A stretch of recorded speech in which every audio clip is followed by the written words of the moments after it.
뭐야? 김치가 정말 건강에 좋다고? 과학적 근거는 있는 거야? 또 마케팅 아니야? CNN 본사 편집실에서 터져나온 의심 가득한 목소리들이었습니다. 전 세계를 강타한 K푸드 열풍을 두고 기자들이 격론을 벌이고 있었어요. 김치, 된장, 비빔밥이 세계 건강식품 순위에 줄줄이 올라왔거든요. 이건 그냥 한류 마케팅 아닌가? 정말 과학적으로 증명된 거야? 특히 생태학자 겸 푸드 저널리스트 레이첼 토마스는 강하게 의문을 제기했습니다. 발효 음식이 건강하려면 그 환경부터 깨끗해야 해. 한국 도시가 정말 그럴까? 하지만 일주일 뒤 서울에서 돌아온 그녀의 보고서는 충격적이었어요.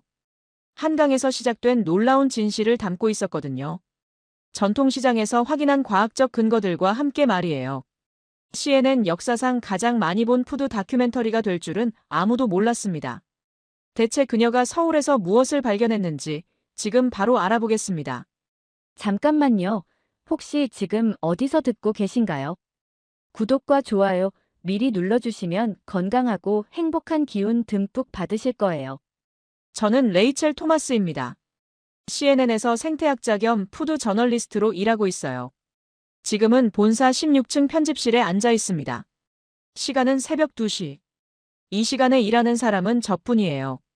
복도는 조용하고 에어컨 소리만 웅웅 울려요. 형광등이 차갑게 빛나고 있습니다. 커피는 벌써 5번째 잔이에요. 카페인이 혈관을 타고 올라가는 게 느껴집니다. 책상 위에는 K푸드 관련 자료들이 산더미처럼 쌓여 있어요. 김치의 항염 효과를 다룬 하버드 논문. 된장의 이소플라본 성분을 분석한 일본 연구 자료. 비빔밥의 영양 균형을 칭찬하는 유럽 영양학자들의 보고서. 모든 자료가 한국 음식을 극찬하고 있었습니다. 마치 짜고 친 것처럼 일치하는 결론들이었어요. 하지만 저는 믿지 않았습니다. 지난 15년간 전 세계 건강식품 열풍을 취재해왔거든요. 아사히 베리 퀴노아, 케일 주스, 콤부차. 모두 한때는 기적의 슈퍼푸드라고 불렸죠. 그리고 5년 후 대부분은 과장된 마케팅으로 판명됐어요. 제가 직접 폭로했던 케이스도 많습니다. 아마존의 아사히 베리 농장에서 본 참혹한 환경 오염. 페루 퀴노아 농장의 농약 오남용 실태. 그때마다 느꼈던 건 하나였어요. 건강식품이라고 포장되는 음식들의 이면에는 항상 어두운 진실이 숨어 있다는 것. 이번 K푸드 열풍도 마찬가지일 거라고 생각했습니다. 제가 가장 의심스러운 건 환경이었어요. 발효 음식이 정말 건강하려면 그 발효 환경부터 깨끗해야 해. 저는 혼잣말로 중얼거렸습니다. 컴퓨터 화면에는 서울 위성사진이 떠 있었어요. 빽빽한 고층 건물들, 복잡한 도로망, 그리고 그 한복판을 가로지르는 한강.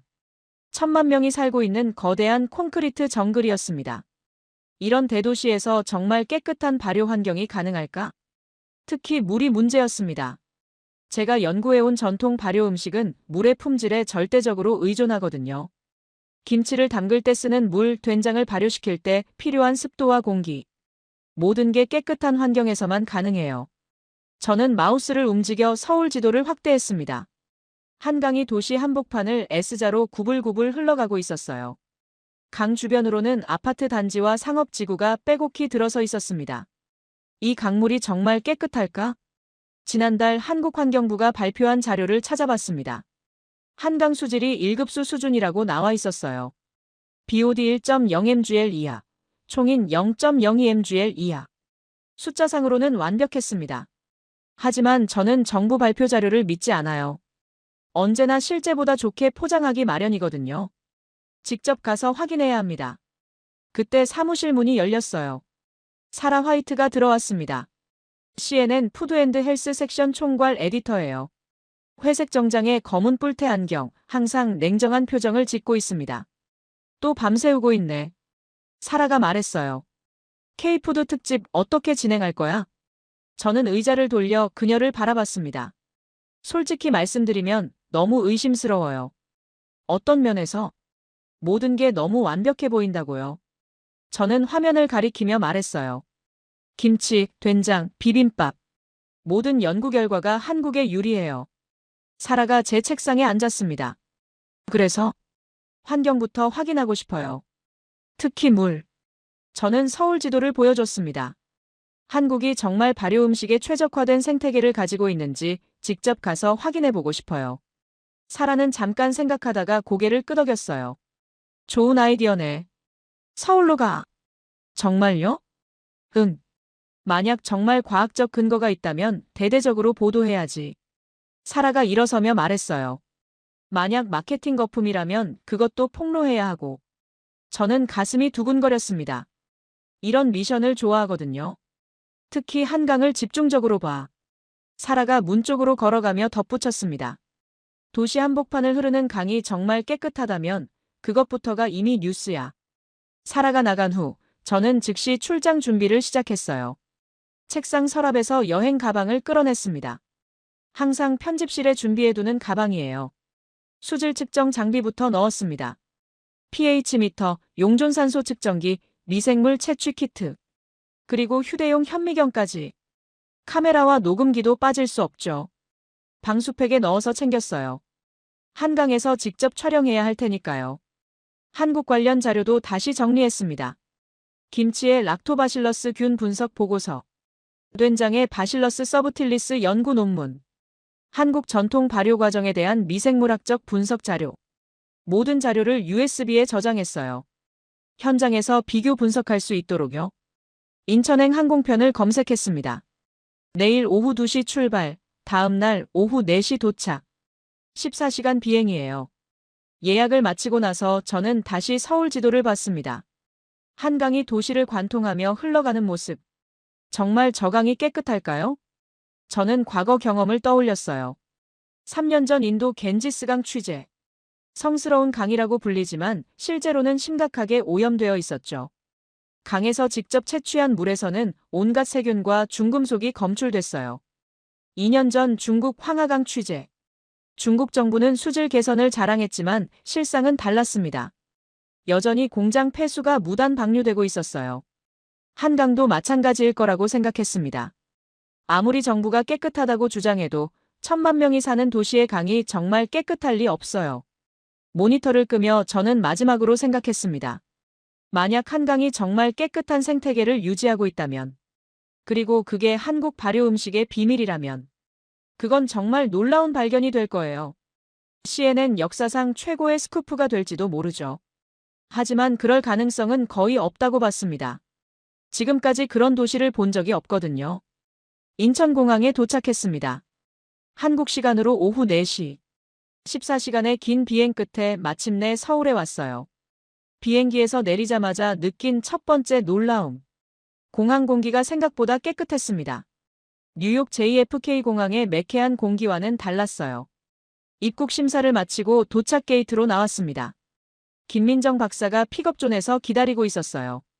한국전통발효연구소와 한강수질연구센터를 겸임하는 분입니다. 레이첼 씨, 안녕하세요. 김 박사가 유창한 영어로 인사했어요. 40대 초반으로 보이는 단정한 여성이었습니다. 한강 구경시켜드릴게요. 차에 타자마자 저는 질문을 쏟아냈습니다. 정말 한강물로 발효 음식을 만드나요? 수질이 발효에 직접적인 영향을 준다는 과학적 근거가 있나요? 김 박사는 웃으며 답했어요. 직접 보여드리는 게 빠를 것 같아요. 말로만 들으시면 믿기 어려우실 테니까. 차는 인천에서 서울 시내로 달렸습니다. 고속도로 양쪽으로는 아파트 단지가 끝없이 이어졌어요. 하지만 예상했던 것보다 훨씬 깨끗했습니다. 대기질이 좋네요. 저는 창밖을 보며 말했어요. 많이 개선됐어요. 특히 지난 10년 사이에. 김 박사가 답했습니다. 미세먼지 농도도 많이 줄었고요. 차가 한강에 가까워질수록 저는 더 놀랐습니다. 강 주변에 공원이 잘 조성되어 있었어요. 그리고 강물이 생각보다 맑았습니다. 첫 번째 목적지는 한강수질연구센터예요. 김 박사가 말했습니다. 레이첼 씨가 궁금해하시는 물 이야기부터 시작하죠. 연구센터는 한강 바로 옆에 있었어요. 5층짜리 현대식 건물이었습니다. 강이 바로 보이는 최적의 위치였어요. 건물에 들어서자 깔끔한 로비가 보였습니다. 벽에는 한강 수질 변화를 보여주는 그래프들이 걸려 있었어요. 1990년부터 2024년까지의 데이터였습니다. 와, 이 변화는 정말 놀랍네요. 저는 그래프를 보며 감탄했어요. 1990년대 한강 수질은 4급수였는데 2020년대에는 1급수 수준까지 올라와 있었습니다. 30년간의 노력 결과예요. 김 박사가 자랑스럽게 말했습니다. 엘리베이터를 타고 3층 연구실로 올라갔어요. 복도 양쪽으로 실험실들이 늘어서 있었습니다. 미생물 분석실, 수질 모니터링실, 생태 연구실. 여기서 한강물을 매일 분석해요. 김 박사가 연구실로 안내했습니다. 수질뿐만 아니라 미생물 생태계까지 종합적으로. 연구실 안은 최신 장비들로 가득했어요. 현미경, 원심 분리기, 배양기, 분광광도계. 제가 뉴욕에서 쓰던 장비들과 똑같았습니다. 이게 오늘 아침에 채취한 한강 물이에요. 김 박사가 시료병을 보여줬습니다. 투명한 유리병에 담긴 물이 정말 맑았어요. 저는 현미경 앞에 앉았습니다. 한강에서 채취한 물 샘플이 슬라이드에 올라가 있었어요. 렌즈를 조절하고 들여다보는 순간. 이게 다 살아있는 미생물이에요? 제가 깜짝 놀라며 물어봤습니다. 현미경 시야에는 다양한 형태의 미생물들이 활발하게 움직이고 있었어요. 막대기 형태, 둥근 형태, 나선형까지. 마치 작은 생명의 도시 같았습니다. 네, 대부분이 유익균들이에요. 김 박사가 설명했습니다. 특히 락토바실러스, 바이피도박테리움 같은 발효에 도움이 되는 균들이 많아요. 저는 믿기 어려웠습니다. 뉴욕의 허드슨강이나 런던의 템스강에서는 이런 미생물 다양성을 본 적이 없어요. 대부분 오염 물질과 병원성 세균뿐이었거든요. 이 정도 미생물 다양성이면 자연 발효가 가능한 수준인가요? 저는 재확인했습니다. 그럼요. 실제로 한강 유역에서 만든 김치나 된장이 다른 지역보다 발효가 훨씬 잘 돼요. 김 박사가 컴퓨터 모니터를 켰습니다. 화면에 지역별 발효 속도 비교 그래프가 나타났어요. 서울 한강 유역이 다른 지역보다 20-30% 빠른 발효 속도를 보여주고 있었습니다. 정말 신기하네요. 저는 고개를 저었습니다. 그런데 도시 한복판의 강이 어떻게 이렇게 깨끗해진 거죠? 김 박사의 표정이 진지해졌어요. 20년간의 종합적인 노력 결과예요. 정부, 시민, 기업이 모두 참여한 대규모 생태 복원 프로젝트였죠. 그녀는 저를 창가로 데려갔습니다. 연구실 창문으로 한강이 한눈에 보였어요. 강물이 파란빛을 띠며 천천히 흘러가고 있었습니다. 그리고 더 놀라운 건 새들이었어요. 강 위에 수십 마리의 새들이 떠 있었습니다. 겨울인데도 말이에요. 저게 다 철새들인가요? 저는 카메라를 꺼내며 물어봤습니다. 대부분 겨울 철새예요. 시베리아에서 온. 김 박사가 망원경을 건네줬습니다. 댕기 흰죽지, 비오리, 흰뺨 검둥오리들이에요. 망원경으로 들여다보니 더 선명하게 보였어요. 새들이 편안하게 물 위에서 휴식을 취하고 있었습니다. 스트레스 받는 기색이 전혀 없었어요. 새들이 머문다는 건 생태계가 건강하다는 뜻이죠. 제가 확인했습니다. 정확해요. 특히 철새들은 환경에 매우 민감하거든요. 김 박사가 설명했습니다. 물이 조금이라도 오염되면 바로 떠나버려요. 저는 처음으로 연결고리를 명확하게 이해했습니다. 건강한 한강 생태계, 깨끗한 물, 다양한 유익 미생물, 최적의 자연 발효 환경. 이 모든 것이 하나의 시스템으로 연결되어 있었어요. 1990년대만 해도 이 강은 거의 죽어 있었어요. 김 박사가 과거 사진을 보여줬습니다. 물이 검은색이었고 악취가 심했죠. 사진 속 한강은 정말 충격적이었어요. 지금의 모습과는 완전히 달랐습니다. 물고기는 물론 새 한 마리도 보이지 않았어요. 어떻게 이렇게 완전히 바뀐 거죠? 저는 진심으로 궁금했습니다. 내일 그 이야기를 자세히 해드릴게요. 김 박사가 미소를 지었습니다. 실제로 이 물을 사용하는 곳들도 보여드리고요. 어디요? 망원시장부터 시작할 예정이에요. 김 박사가 답했습니다. 한강 근처에 있는 전통시장이에요. 거기서 60년째 된장을 담그는 할머니를 만나볼 수 있어요. 저는 가슴이 설렜습니다. 드디어 실제 현장을 볼 수 있다는 기대감이었어요. 연구센터를 나서며 저는 한강을 다시 봤습니다. 노을이 지면서 강물이 붉게 물들고 있었어요. 그 위로 새들이 날아다니는 모습이 그림 같았습니다. 정말 아름답네요. 저는 진심으로 감탄했어요. 내일은 더 놀라실 거예요. 김 박사가 말했습니다. 한강이 만들어낸 기적을 직접 맛보실 수 있어요. 호텔로 가는 길, 저는 창밖을 계속 바라봤습니다. 한강을 따라 늘어선 아파트들과 공원들. 그리고 그 모든 것을 관통해 흘러가는 맑은 강물. 이게 정말 가능한 일일까요? 내일이 더욱 기대됐습니다. 다음 날 아침 9시. 김 박사가 호텔로 마중 나왔습니다. 오늘은 망원시장부터 시작할게요. 그녀가 웃으며 말했어요. 한강 근처에 있는 전통시장이거든요. 차에서 내리자마자 저는 놀랐습니다. 망원시장 입구가 생각했던 것과 완전히 달랐어요. 낡고 지저분한 재래시장을 상상했는데 깔끔하게 정리되어 있었습니다. 여기가 정말 전통시장인가요? 저는 주변을 둘러보며 물어봤어요. 시장 입구에는 한글과 영어로 된 안내판이 서 있었습니다. 망원시장 -MANGWON 마컷 그 아래로는 시장 지도와 주요 상점 정보가 적혀 있었어요. 네, 60년 된 전통시장이에요. 김 박사가 설명했습니다. 다만 최근에 많이 개선됐죠. 시장 안으로 들어가자 더욱 놀랐습니다. 바닥이 깨끗하게 포장되어 있었고 천장에는 현대적인 조명이 설치되어 있었어요. 하지만 분위기는 여전히 전통적이었습니다. 첫 번째로 마주친 건 채소 가게였어요. 싱싱한 배추, 무, 고추가 가지런히 진열되어 있었습니다. 상인 아주머니가 밝은 미소로 인사해 주셨어요. 안녕하세요. 저는 서툰 한국어로 인사했습니다. 상인분이 놀라며 박수를 쳤어요. 김 박사가 통역해 주었습니다. 외국 손님이 한국말 하니까 신기하대요. 그 다음 가게는 생선 가게였어요. 다양한 종류의 생선들이 얼음 위에 놓여 있었습니다. 특히 눈에 띈 건 민물고기들이었어요. 저게 한강에서 잡힌 물고기들인가요? 저는 물어봤어요. 일부는 그래요. 요즘 한강 물고기가 다시 늘어나고 있거든요. 김 박사가 답했습니다. 생선 가게 아주머니가 뭔가를 열심히 말씀하시더니 물고기 한 마리를 들어 보이셨어요. 김 박사가 번역해 주었습니다. 이 붕어는 작년 가을에 한강에서 잡았다고 하세요. 저는 카메라를 꺼내 사진을 찍었어요. 한강에서 잡힌 물고기를 시장에서 파는 모습. 이런 장면을 다른 도시에서는 본 적이 없었거든요. 시장 안쪽으로 더 들어가자 김치 가게들이 나타났습니다. 빨갛고 하얀 김치들이 큰 통에 담겨 있었어요. 냄새부터 달랐습니다. 신선하고 깔끔한 발효 냄새였어요. 여기에요. 김 박사가 한 가게 앞에서 멈췄습니다. 박순자 할머니 가게입니다. 가게 안에는 70대로 보이는 할머니가 앉아 계셨어요.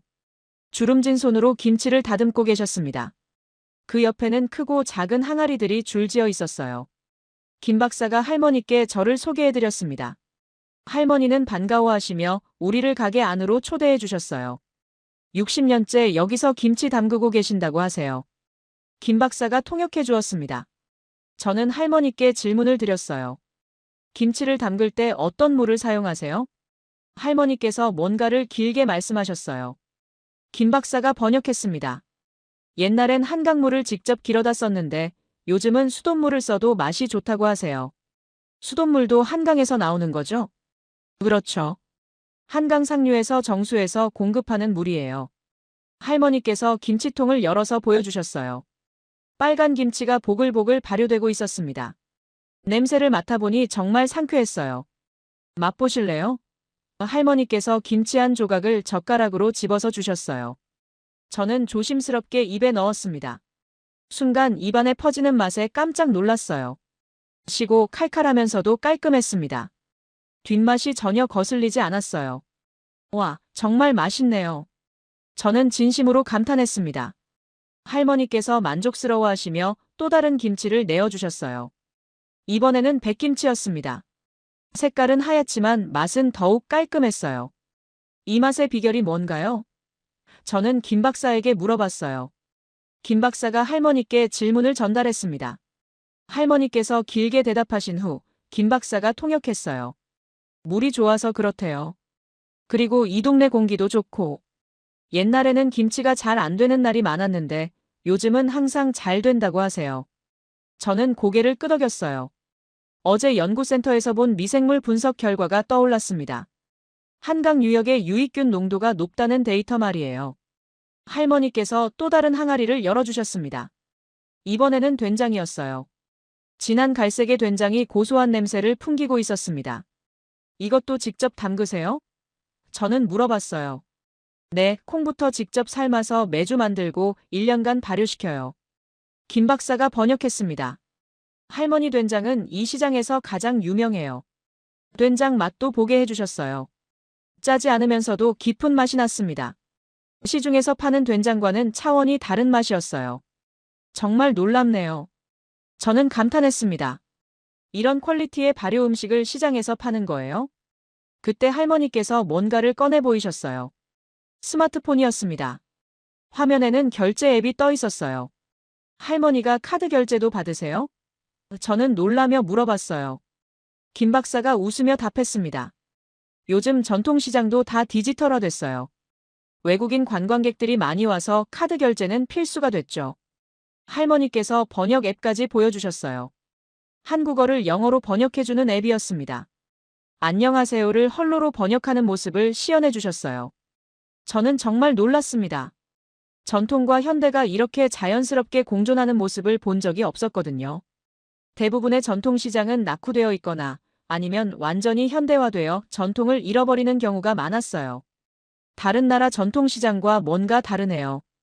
저는 김 박사에게 말했어요. 어떤 점에서요? 바가지 걱정이 없어요. 가격도 정찰제고 결제도 투명하고. 저는 주변을 둘러보며 말했습니다. 그런데도 전통적인 맛은 그대로 유지하고 있고요.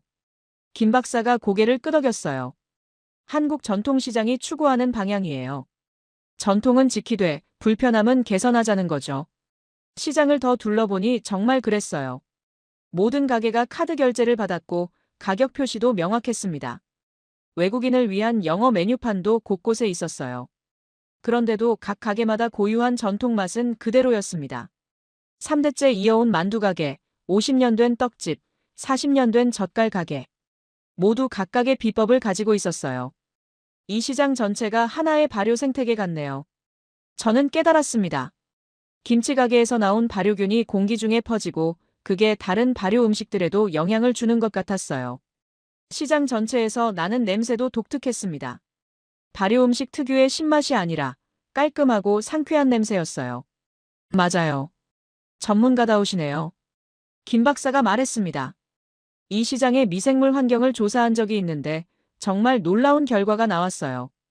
어떤 결과요? 유익균의 종류와 농도가 일반적인 실내 환경보다 훨씬 높았어요. 김 박사가 설명했습니다. 마치 자연 발효실 같은 환경이 조성되어 있더라고요. 저는 주변을 다시 봤습니다.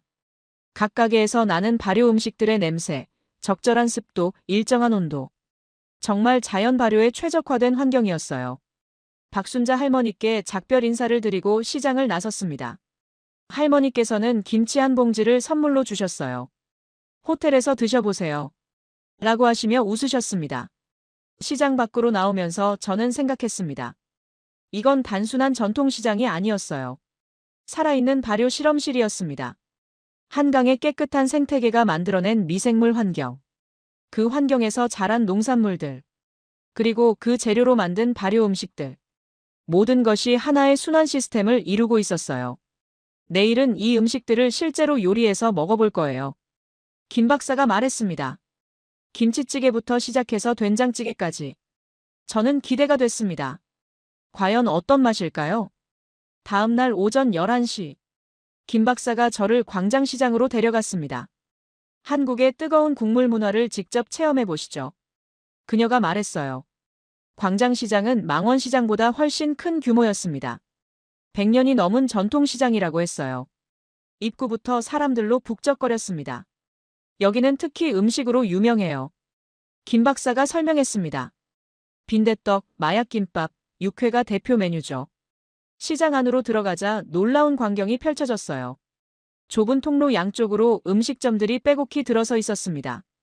그런데 모든 곳에서 김이 모락모락 피어오르고 있었어요. 저게 다 뜨거운 음식이에요? 저는 물어봤습니다. 대부분 끓는 상태로 서빙해요. 김 박사가 답했습니다.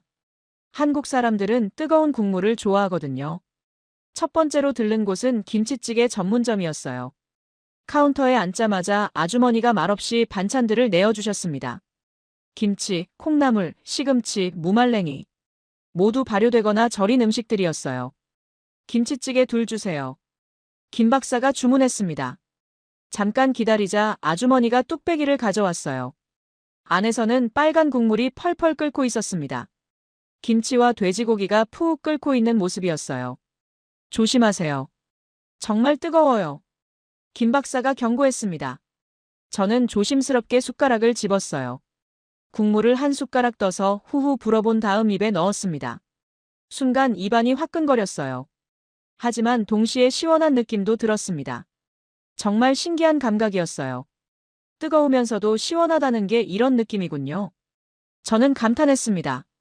한국 사람들이 자주 쓰는 표현이에요. 김 박사가 웃으며 말했습니다. 뜨끈하니 시원하다고요. 김치찌개를 계속 먹다 보니 몸이 따뜻해졌어요. 겨울 날씨였는데도 이마에 살짝 땀이 날 정도였습니다. 그런데 속은 오히려 편안했어요. 이런 온도에서 먹으면 위장 건강에는 어떤 영향이 있을까요? 저는 전문가적 호기심이 생겼어요. 연구 결과가 있어요. 김 박사가 답했습니다. 뜨거운 국물은 소화효소 활동을 촉진시키고 위장 혈류량을 증가시켜요. 그럼 소화에 도움이 된다는 말씀이죠? 네, 특히 발효 음식과 함께 먹으면 시너지 효과가 있어요. 김치찌개를 다 먹고 나니 몸 전체가 따뜻해졌습니다. 추운 겨울 날씨가 전혀 춥지 않게 느껴졌어요. 다음은 된장찌개를 먹어보시죠. 김 박사가 제안했습니다. 옆 가게로 이동해서 된장찌개를 주문했어요. 이번에는 갈색 국물이 끓고 있는 뚝배기가 나왔습니다. 두부, 호박, 양파가 들어있었어요. 된장찌개는 김치찌개와 또 다른 맛이었어요. 칼칼하지 않고 구수했습니다. 하지만 온도는 마찬가지로 뜨거웠어요. 된장에도 발효균이 많이 들어있죠? 저는 물어봤어요. 네, 바실러스 서브틸리스라는 유익균이 주성분이에요. 김 박사가 설명했습니다. 이 균은 단백질 분해를 도와주고 면역력 향상에도 효과가 있어요. 된장찌개를 먹으면서 저는 한 가지를 깨달았어요. 한국 사람들이 이렇게 뜨거운 국물을 즐기는 이유가 있다는 것. 단순히 맛 때문이 아니라 건강상 이유도 있을 거라는 생각이 들었습니다. 한국 사람들의 위장 건강 통계는 어떤가요? 저는 궁금해졌어요. 김 박사가 스마트폰을 꺼내 자료를 찾아봤습니다. 한국인의 위암 발생률은 예전보다 많이 줄었어요. 특히 젊은 층에서는 서구에 비해 위장 질환이 적은 편이에요. 그게 뜨거운 국물 문화와 관련이 있을까요? 직접적인 연관성을 증명한 연구는 없지만 가능성은 충분해요. 김 박사가 말했습니다. 뜨거운 국물이 위의 혈류량을 늘리고 발효 음식의 유익균이 장내 환경을 개선하니까요. 된장찌개를 다 먹고 나서 우리는 시장을 더 둘러봤어요. 곳곳에서 뜨거운 음식들을 파는 가게들을 볼 수 있었습니다. 떡국, 순대국, 설렁탕, 갈비탕. 모든 음식이 펄펄 끓는 상태로 서빙됐어요. 그리고 사람들은 그 뜨거운 음식을 아무렇지 않게 드시고 있었습니다. 정말 신기해요. 저는 감탄했습니다. 서양에서는 이렇게 뜨거운 음식을 먹지 않거든요. 문화적 차이죠. 김 박사가 답했습니다. 한국 사람들은 어릴 때부터 뜨거운 음식에 익숙해져요. 한 할아버지가 뜨거운 순대국을 드시는 모습을 봤어요. 김이 펄펄 나는 국물을 후루룩 드시면서도 전혀 화상을 입지 않으셨습니다. 정말 놀라운 광경이었어요. 저렇게 뜨거운 음식을 먹어도 괜찮은 건가요? 저는 걱정됐습니다. 한국 사람들은 특별한 기술이 있어요. 김 박사가 웃으며 말했습니다. 숨을 들이마시면서 동시에 삼키는 거죠. 어떻게요? 김 박사가 시범을 보여줬어요. 뜨거운 국물을 숟가락으로 떠서 입에 넣으면서 동시에 숨을 후루룩 들이마셨습니다. 그러면 뜨거운 국물이 공기와 섞여서 온도가 내려간다는 거였어요. 정말 과학적이네요. 저는 감탄했습니다. 우리도 한번 해보시죠. 김 박사가 다른 음식점으로 안내했습니다. 이번에는 비빔밥 전문점이었어요. 하지만 여기서도 뜨거운 국이 함께 나왔습니다. 미역국이었어요. 비빔밥은 색깔부터 화려했습니다. 빨간 고추장, 하얀 밥, 초록색 나물들, 노란 달걀. 마치 팔레트 같았어요. 이것도 한국의 대표 음식이죠? 저는 물어봤어요. 네, 한 그릇에 모든 영양소가 들어있어요. 김 박사가 설명했습니다. 곡류, 채소, 단백질, 지방이 모두 포함되어 있죠. 비빔밥을 비비기 전에 각각의 재료를 맛봤어요. 모든 재료가 각각 다른 맛이었습니다. 콩나물은 아삭하고 시금치는 고소하고 당근은 달콤했어요. 이제 비벼보세요. 김 박사가 시범을 보였습니다. 고추장을 넣고 숟가락으로 골고루 비볐어요. 재료들이 섞이면서 완전히 다른 음식이 되었습니다. 색깔도 예쁜 빨간색으로 변했고요. 서양에서는 재료를 분리해서 먹는 경우가 많은데 저는 말했습니다. 한국은 모든 걸 섞어서 먹는 문화네요. 그게 한국 음식의 특징이에요. 김 박사가 답했습니다. 단일 재료보다는 조합을 중요시하죠. 비빔밥을 먹어보니 정말 놀라웠어요. 각각의 재료는 단순했는데 섞어서 먹으니 복잡하고 깊은 맛이 났습니다. 그리고 영양적으로도 완벽한 한 끼 식사였어요. 이게 약식동원 철학인가요? 저는 물어봤어요. 맞아요. 음식이 곧 약이라는 한국의 전통 철학이죠. 김 박사가 고개를 끄덕였습니다. 점심을 마치고 시장을 나오면서 저는 생각했습니다. 한국의 뜨거운 국물 문화가 단순한 기호가 아니라는 것. 건강과 직결된 과학적 근거가 있다는 것. 그리고 비빔 문화를 통해 다양한 영양소를 한 번에 섭취하는 지혜. 이 모든 것이 수천 년간 축적된 식문화의 결과라는 걸 깨달았어요. 내일은 어디로 가요? 저는 김 박사에게 물어봤어요. 전통시장의 디지털 진화를 보여드릴게요. 김 박사가 답했습니다. 통인시장과 동대문 시장을 둘러볼 예정이에요. 저는 기대가 됐습니다. 한국의 전통과 현대가 만나는 모습을 더 보고 싶었거든요. 다음 날 오전, 김 박사가 저를 통인시장으로 데려갔습니다. 오늘은 한국의 비빔 문화를 제대로 경험해 보세요. 그녀가 말했어요. 통인시장은 다른 시장들과 또 달랐습니다. 입구에서부터 외국인 관광객들이 많이 보였어요. 영어, 중국어, 일본어가 여기저기서 들렸습니다. 여기는 특히 외국인들에게 인기가 많아요. 김 박사가 설명했습니다. 도시락 카페 때문이죠. 도시락 카페라는 게 뭔지 궁금했어요. 안으로 들어가니 정말 독특한 시스템이 있었습니다. 빈 도시락통을 받고 각 가게를 돌며 반찬을 담는 방식이었어요. 이거 정말 재미있네요. 저는 감탄했습니다. 첫 번째 가게에서는 밥을 담았어요. 두 번째에서는 나물 반찬들을 골랐습니다. 콩나물, 시금치, 도라지, 고사리. 모두 다른 색깔과 맛이었어요. 세 번째 가게에서는 고기 반찬을 담았습니다. 불고기, 제육볶음, 닭갈비. 각각의 양념이 달랐어요. 마지막에는 김치와 고추장을 받았습니다. 도시락이 알록달록 예쁘게 완성됐어요. 이제 비벼서 드세요.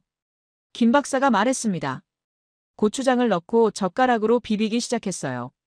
각각 다른 맛이었던 반찬들이 하나로 섞였습니다. 색깔도 아름다운 빨간색으로 변했어요. 한 입 먹어보니 놀라웠습니다. 개별 재료로는 느낄 수 없었던 복합적인 맛이었어요. 단맛, 짠맛, 매운맛, 고소한 맛이 조화롭게 어우러졌습니다. 이게 진짜 비빔밥이군요. 저는 감탄했습니다. 옆 테이블에는 독일에서 온 관광객 가족이 앉아 있었어요. 아이들이 비빔밥을 신기해하며 먹고 있었습니다. 처음에는 조심스러워하더니 점점 맛있어하는 표정이 됐어요. 저 아이들도 비빔밥을 좋아하는 것 같네요. 제가 말했습니다. 김 박사가 그 가족과 간단히 대화를 나눴어요. 독일 아버지가 영어로 답했습니다. 정말 놀라운 음식이에요. 이렇게 많은 영양소를 한 그릇에서 먹을 수 있다니. 저는 그 말에 공감했어요. 서양에서는 주식과 반찬을 분리해서 먹는 경우가 많거든요. 스테이크는 스테이크대로, 샐러드는 샐러드대로. 하지만 비빔밥은 달랐습니다. 탄수화물, 단백질, 비타민, 미네랄이 한 그릇에 모여 있었어요. 영양학적으로 완벽한 구성이었습니다. 이런 식사 방식이 언제부터 시작된 거예요? 저는 김 박사에게 물어봤어요. 수백 년 전부터예요. 궁중에서 시작됐다고 해요. 김 박사가 설명했습니다. 한 그릇에 모든 영양소를 담는 지혜였죠. 비빔밥을 다 먹고 나니 포만감이 적절했어요. 과하지도 않고 부족하지도 않았습니다. 몸에 필요한 영양소를 딱 맞게 섭취한 느낌이었어요. 약식동원 철학이 이런 거군요. 저는 깨달았습니다. 맞아요. 음식이 곧 약이라는 생각이죠. 김 박사가 답했습니다. 시장을 나오면서 저는 생각했어요. 한국의 비빔 문화가 단순한 조리법이 아니라는 것. 영양학적 지혜가 담긴 과학적 식사법이라는 것. 오후에는 동대문 시장을 방문했습니다. 여기서 전통시장의 현재를 보실 수 있어요. 김 박사가 말했어요. 동대문 시장은 규모가 정말 컸습니다. 여러 개의 건물이 연결되어 있었어요. 그런데 곳곳에 현대적인 시설들이 눈에 띄었습니다. 첫 번째로 놀란 건 결제 시스템이었어요. 모든 가게에서 카드 결제가 가능했습니다. QR코드 결제도 되었고요. 정말 편리하네요. 저는 감탄했습니다. 한 떡집에서 쇼핑을 해봤어요. 할머니께서 가격을 말씀해 주시고 저는 카드를 내밀었습니다. 간단하게 결제가 끝났어요. 예전에는 어떻게 했나요? 저는 김 박사에게 물어봤어요. 현금만 받았죠. 그래서 외국인들이 불편해했어요. 김 박사가 답했습니다. 지금은 모든 가게가 카드를 받아요. 두 번째 놀라운 점은 언어 소통이었어요. 많은 상인들이 번역 앱을 사용하고 있었습니다. 한국어를 영어로, 영어를 한국어로 실시간 번역해주는 앱이었어요. 김치 가게 아주머니와 대화해봤습니다. 저는 영어로 말했고 아주머니는 앱으로 번역해서 한국어로 답하셨어요. 의사소통이 생각보다 잘 됐습니다. 기술이 정말 발달했네요. 저는 놀랐습니다. 세 번째는 가격 투명성이었어요. 모든 상품의 가격표가 명확하게 붙어 있었습니다. 외국인이라고 바가지를 씌우는 일도 없었어요. 유럽의 어떤 전통시장들과는 정말 대조적이었어요. 관광객이라는 이유로 바가지를 씌우거나 흥정을 강요하는 경우가 많거든요. 이런 시스템이 언제부터 정착된 거예요? 저는 궁금했습니다. 2010년대부터 본격적으로 시작됐어요. 김 박사가 설명했습니다. 외국인 관광객이 늘면서 필요에 의해 바뀐 거죠. 그때 영국에서 온 관광객 가족을 만났어요. 그들은 망원시장, 광장시장에 이어 여기까지 왔다고 했습니다. 한국 전통시장이 어떠세요? 제가 영어로 물어봤어요. 영국인 아버지가 답했습니다. 정말 놀라워요. 바가지 걱정이 전혀 없어요. 가격도 정직하고 카드 결제도 되고. 그의 부인도 덧붙였어요. 음식도 맛있고 안전해요. 아이들이 먹어도 배탈 안 나더라고요. 이런 평가를 듣고 저는 깨달았습니다. 한국 전통시장이 정말 특별한 진화를 이뤘다는 것. 전통은 지키되 불편함은 개선했어요. 맛과 품질은 유지하되 접근성은 높였습니다. 현지인과 관광객 모두에게 공정한 가격을 적용했고요. 이게 바로 K푸드의 힘이 아닐까요? 저는 김 박사에게 말했어요. 어떤 의미에서요? 전통을 버리지 않으면서도 글로벌 스탠다드에 맞췄다는 거죠. 저는 주변을 둘러보며 말했습니다. 정말 그랬어요. 할머니들이 만든 전통 김치는 그대로였지만 결제와 소통은 현대적이었습니다. 발효 음식의 깊은 맛은 유지하되 외국인도 쉽게 접근할 수 있게 했어요. 마지막 날, 김 박사는 저를 다시 연구센터로 데려갔습니다. 이제 과학적 데이터를 정리해 볼 시간이에요. 그녀가 말했어요. 연구실에는 지난 일주일간 제가 수집한 샘플들이 분석되어 있었습니다. 김치, 된장, 한강 물, 시장 공기까지. 모든 것에 미생물 분석 결과가 나와 있었어요. 결과가 어떻게 나왔나요? 저는 기대와 걱정이 섞인 마음으로 물어봤어요. 김 박사가 데이터를 보여줬습니다. 정말 놀라운 결과예요. 첫 번째 결과는 김치였어요. 락토바실러스 농도가 일반 김치보다 30% 높았습니다. 항염 성분인 베타카로틴과 비타민C도 풍부했고요. 이 정도면 면역력 강화에 확실한 효과가 있겠네요. 저는 말했습니다. 두 번째는 된장 분석 결과였어요. 바실러스 서브틸리스 농도가 매우 높았습니다.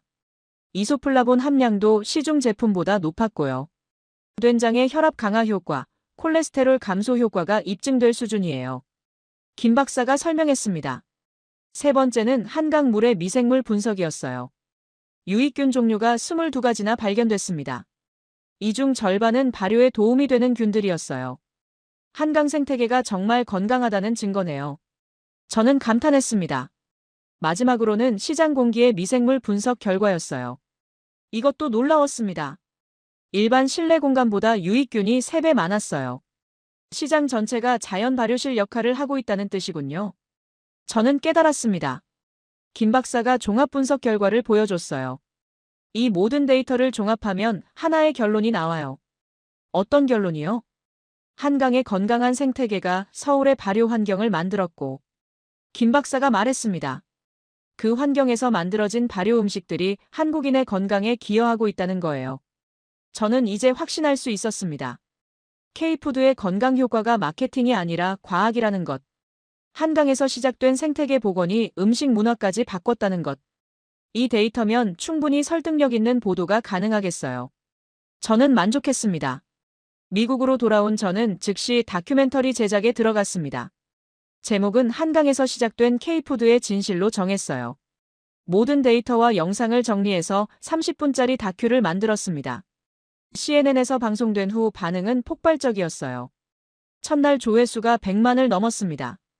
일주일 만에 500만 조회수를 기록했어요. CNN 푸드 다큐멘터리 역사상 최고 기록이었습니다. 댓글들도 놀라웠어요. 한국이 정말 대단하다. K푸드가 마케팅이 아니라 과학이었구나. 한강 생태계 복원이 이런 결과를 만들다니. 해외 언론들도 주목했습니다. BBC, 가디언, 르몽드까지 우리 다큐를 인용 보도했어요. 한국의 환경 복원이 음식 문화 혁신으로 이어졌다는 제목들이 나왔습니다. 가장 놀라운 건 과학계의 반응이었어요. 하버드 의대, 존스 홉킨스 대학에서 공동 연구 제안이 들어왔습니다. 한강 생태계와 발효 음식의 연관성을 더 깊이 연구하고 싶다는 거였어요. 제가 쓴 칼럼도 화제가 됐습니다. 한국은 도시와 자연, 전통과 현대를 완벽하게 조화시킨 나라. K푸드 성공의 비밀은 20년간의 환경 투자에 있었다. 사라 편집장이 제 사무실로 찾아왔어요. 축하해. 이번 다큐가 올해 최고의 성과야. 그녀가 말했습니다. 운이 좋았어요. 저는 겸손하게 답했습니다. 운이 아니야. 내가 진실을 찾아낸 거지. 사라가 말했습니다. 한국이 정말 특별한 나라라는 걸. 창밖으로 허드슨강이 보였어요. 여전히 탁한 회색빛이었습니다. 한강과는 너무나 대조적이었어요. 저는 생각했습니다. 한국이 이룬 일이 정말 기적 같다는 것. 죽었던 강을 살려내고 그것을 음식 문화의 기반으로 만든 것.